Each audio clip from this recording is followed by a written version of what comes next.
He sat at the far end of the bar, quiet as the hum of the neon sign above him. His jacket was worn, his hands steady, and a faded Navy SEAL cap rested gently on the counter, untouched. No drink in front of him. No phone. No small talk. Why did the owner keep glancing over? Who was this man, and why did his presence feel like a silence nobody wanted to interrupt? Not every story has been told. But if you're listening, maybe someone is finally being remembered. Here, we tell the stories that felt forgotten. Subscribe to Legacy of Courage Stories, where memories find their voice. The bar was nothing special. Just off Route 43, nestled between a laundromat and a bait shop. It smelled faintly of old leather, spilled beer, and something that felt like history. The kind of place where regulars didn't need menus, and outsiders were noticed before they stepped inside. The man at table 7 didn't speak. He simply placed his cap down first, then lowered himself onto the stool like it weighed more than it used to. His back was straight, but his eyes, they stayed low, as if watching something only he could see. Behind the counter, Vince wiped the same glass 3 times before setting it down. He didn't like uniforms in his place, not out of hate, but because of something older. Something no one really asked about anymore. A server leaned in and whispered, "Table 7, he's not drinking." Vince just nodded once, then walked over, slow and quiet. "We don't serve walk-ins here." The man didn't argue. He just looked up, only briefly, and stood. He picked up the cap, held it close, and without a word, walked toward the door. Nobody stopped him. Nobody asked his name. But somehow, it felt like something had been left behind. Not a glass. Not a wallet. Just a silence that hadn't quite finished speaking. The regulars came in just like they did every afternoon, worn boots on tired legs, nods exchanged in place of greetings, a shuffle of chairs and the slow creak of old wood settling beneath familiar weight. The jukebox hadn't worked in years, but no one missed it. Conversation was quiet by default, more glances than words. It was the kind of bar where silence wasn't awkward, it was understood. Vince had built it that way. Simple. Predictable. No surprises. Behind the bar, Vince wiped down the counter with small, deliberate strokes. His hands were steady, but there was something different in his eyes. He kept glancing at table 7, where the man from yesterday had sat, right where that old SEAL cap had been.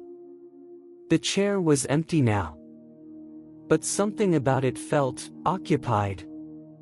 Lena, the younger waitress with a quick step and a softer heart than she liked to admit, noticed too.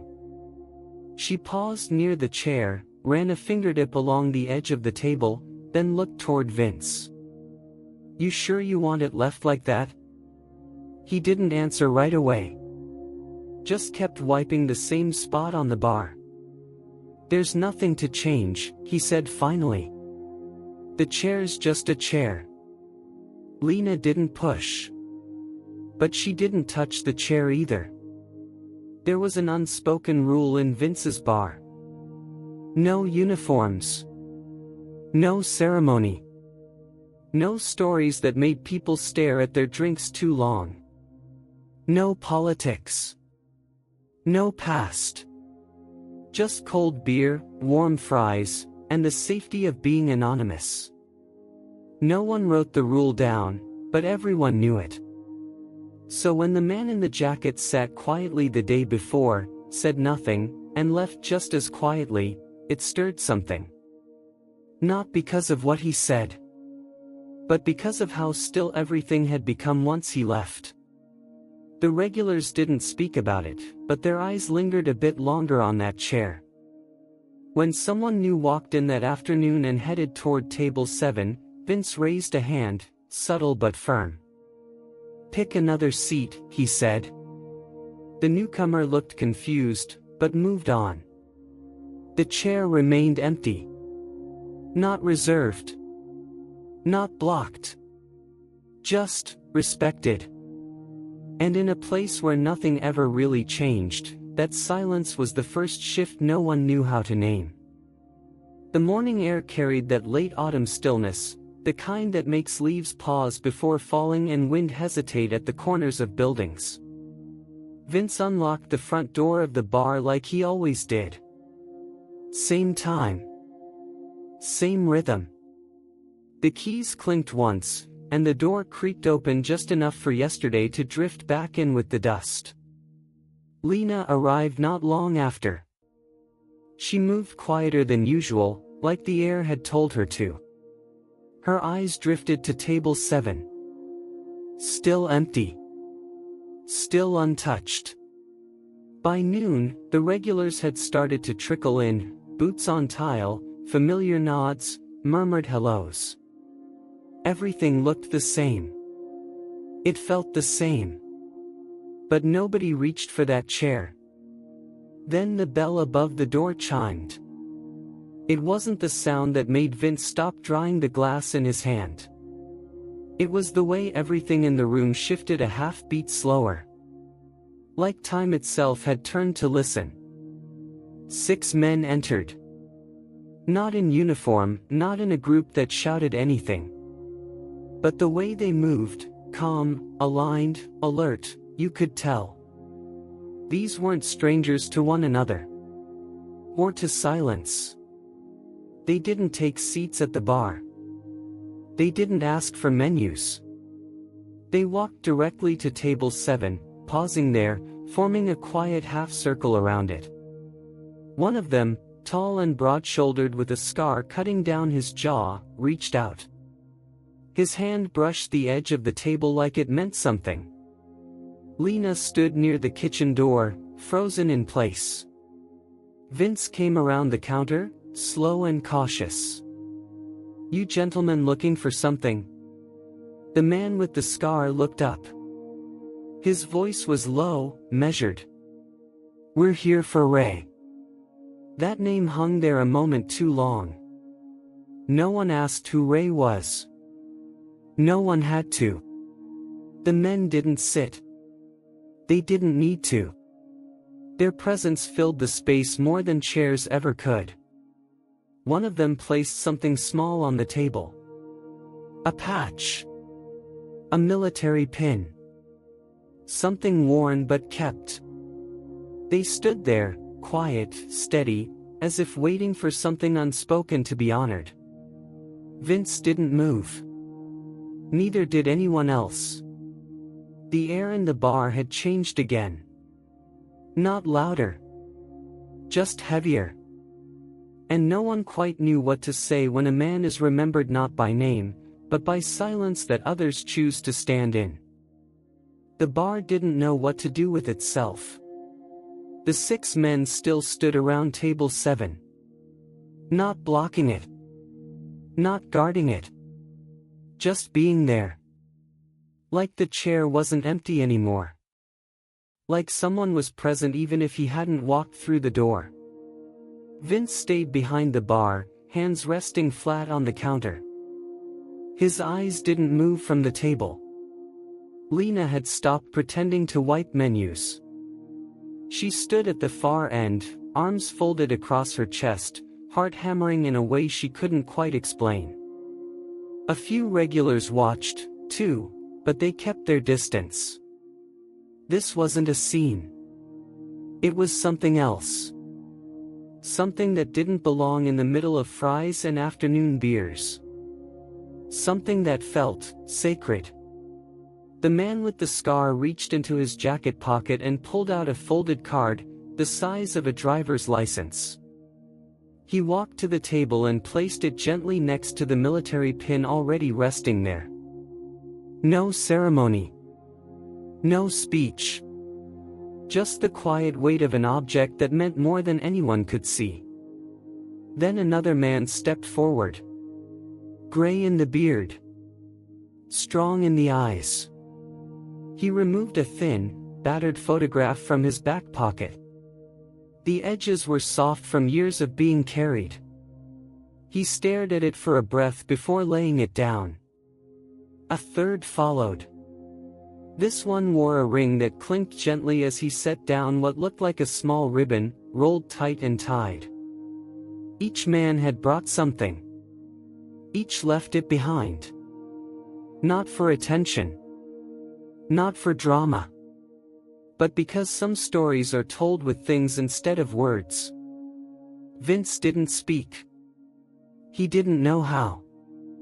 But his eyes flicked down to the pile forming on the table. Symbols of something shared.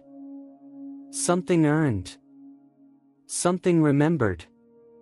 The man with the scar turned, facing Vince across the quiet room. He sat here, he said. Yesterday.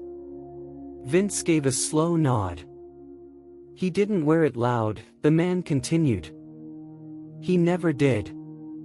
Another voice, from the tallest of the group, soft and low, but he always showed up. They weren't talking to Vince anymore. Or even to the room. It was like they were talking to the chair itself. The cap wasn't there, but they didn't need it to be. Lena stepped forward then, small steps, unsure. She reached behind the bar and brought over a glass of water. Not beer. Not whiskey. Just water. She placed it gently at the table, next to the mementos. Nobody moved to stop her. Nobody said a word. The 6 men remained standing, hands at their sides. Not in salute. Not in protest. Just presence. Steady and real. And in a place where nothing ever tried to be meaningful, something suddenly was. Vince stood alone behind the bar after they left. The 6 men hadn't stayed long. No fanfare. No photographs. Just a quiet gathering and a few soft nods before they walked out the door the same way they came in, without a sound. Now, the bar felt too quiet. Not the good kind. Not the usual hum of stillness Vince had come to rely on. This silence had weight. It pressed against the windows and settled in the floorboards. It clung to table 7. He glanced at the glass of water still sitting there, untouched. The ribbon. The card. The photo. They remained, arranged like pieces of a puzzle no one dared to solve. Lena swept behind the bar but didn't say anything. She didn't have to. She just looked at Vince the way a daughter might look at her father when she knows he's carrying more than he'll admit. Vince took the same rag he'd used all morning and placed it over his shoulder. Then, with slow steps, he walked to the sink and began rinsing the last few glasses. His hands moved out of habit, but the rhythm was off. He thought about the man, Ray. The one who sat here with quiet eyes and didn't ask for a thing. Who followed the unspoken rules. Who didn't raise his voice, even when asked to leave. Vince had made that rule about uniforms years ago. Said it was to keep things simple. Said it was better not to invite stories people didn't want to hear. But now, as he dried the last glass and looked across the empty bar, that reason didn't feel steady anymore. He walked back out front, pulled the small sign from the glass door, "No uniforms. No exceptions," and held it in his hands for a moment. Then he folded it once, and without looking around, dropped it in the trash. No announcement. No explanation. Some things change with noise. Others change with silence. 2 days later, Vince hung a new frame on the wall. It wasn't flashy. Just a simple wooden border with glass slightly fogged at the edges. The photo inside was worn but clear. 6 men, standing shoulder to shoulder in front of a weathered truck. In the center sat a 7th man, Ray. Older, serious, but with a half-smile that softened everything around him. They weren't in uniform. They weren't posing. It looked like the picture had been taken on a day that mattered only to them. Vince didn't say much about it. He didn't announce the photo's arrival. He just chose a quiet spot above table 7 and put it there, angled under a soft pool of light from the wall sconce that always flickered but never fully went out. Lena noticed it first. She paused during the lunch rush, carrying a tray of iced teas, and stared at the frame for a moment longer than she meant to. A customer followed her gaze and looked too. Nobody asked questions. But nobody looked away. Later that afternoon, an older couple came in, the kind who'd been coming for years. The man tapped his cane against the floor as he walked, and the woman tucked a napkin under her cup before setting it down, like she always did. They saw the photo. The woman leaned in and whispered something to her husband. He nodded slowly, then looked toward Vince. "That the man from last week?" he asked, voice barely above a breath. Vince nodded. The man raised his coffee cup slightly. "Not high. Just enough." "That's a good photo," he said. And that was it. No speeches. No plaque. No fanfare. Just a photograph where there hadn't been one before. And somehow, in a bar that had spent years trying to forget the past, a piece of it now lived quietly on the wall. Vince arrived early that morning, long before the regulars. The kind of early when the streetlights were still on and the only sound was the soft scrape of his keys unlocking the front door. He didn't go inside right away. Instead, he stood under the awning, hands in his jacket pockets, eyes fixed on the sidewalk like it might offer a direction. The weight in his chest hadn't lessened since the day Ray walked out. If anything, it had settled deeper. He turned and walked past the bar, down 2 blocks to the edge of the old cemetery. The gate was unlocked. It always was for early risers and late regrets. Vince didn't know exactly where to go. But he followed a path worn by others, by memory, by something unnamed. Near the east fence, under a maple tree shedding quiet leaves, he found the grave. Simple. Military stone. Raymond E. Morrison. Navy SEAL. Beloved brother. Respected always.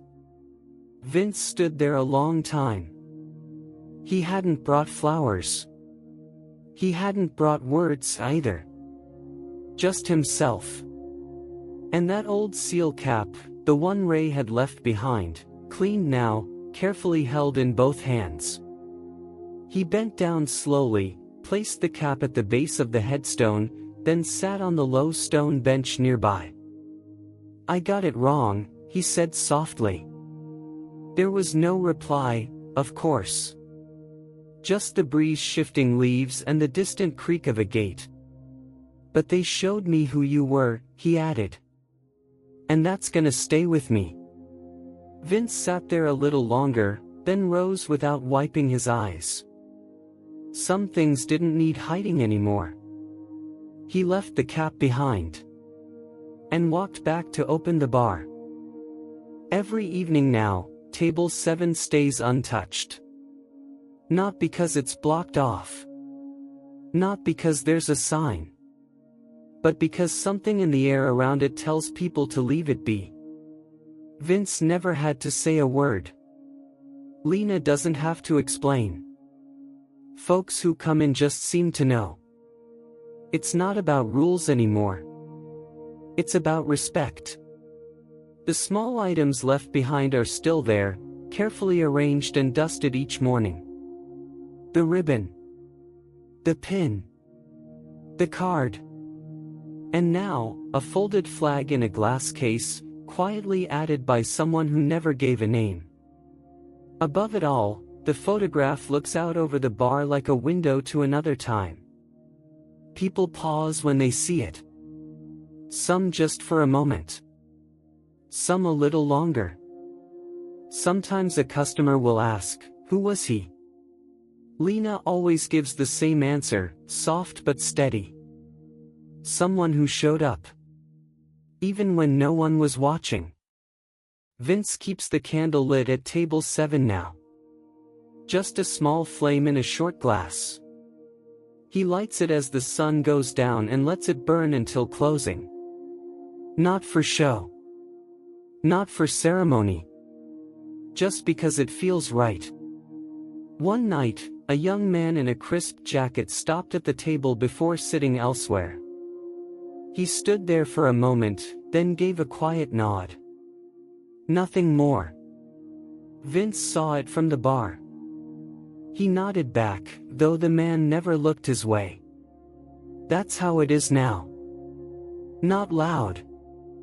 Not official. Just, understood. And in a small bar off Route 43, the chair at table 7 will always be ready. Not waiting. Not empty. Just ready. In a quiet bar where nothing ever changed, one man's silent dignity left a space that could never truly be filled. Ray didn't ask for attention. He didn't demand to be seen. But through quiet presence, and through the loyalty of those who remembered him, he became more visible than anyone who ever raised their voice. This story reminds us that honor doesn't always come in medals or headlines. Sometimes, it lives in the weight of an empty chair, in a folded cap left at a headstone, in a bar owner's quiet apology. It lives where people choose respect without being asked. In a world that often moves too fast to notice the quiet ones, maybe we should pause more often. Maybe we should ask, whose story are we overlooking, just because they don't speak it out loud? If Ray's story moved you, even just a little, consider sharing this video with someone who believes in quiet courage. Hit the like button so more people find stories like his. And subscribe to Legacy of Courage Stories, where silence is never forgotten, and dignity always has a place to sit. Who's the Ray in your life? Let us know in the comments. Someone's memory might begin with your words.